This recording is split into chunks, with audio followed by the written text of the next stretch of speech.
Hello guys, ఈరోజు ఎవరు వచ్చారో చూసేయండి మీరే. నని హాయ్, ఎలా తిన్నారా? బాగున్నారా?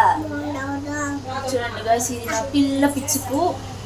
వచ్చినాగానే జాను అంగడికి వెళ్దామా, జమ్స్ కావాలి నాకు, పదాం పదా అనేసి అనింది దొంగది. ఎప్పుడు చూసినా జాను జాను అనేసి. దానికి వాళ్ళ అమ్మ కూడా అవసరం లేదు, అంత బాగుంటుంది నాకు. నా కూతురు, మా అక్క కూతురు అనమాట, అంటే మా మామ కూతురు. చూడండి ఇప్పుడు వద్దు అనేసి అంట, నువ్వు తిను అంట.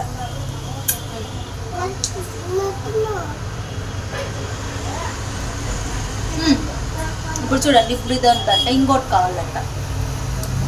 బాయ్ ఎలా ಅಲ್ಲಿ ಬಾಯ್ ಎಲ್ಲ ಸಬ್ಸ್ಕ್ರೈಬ್ ಲೈಕ್ ಹಿಂಗೆ ಹಿಂಗೆ ಶೇರ್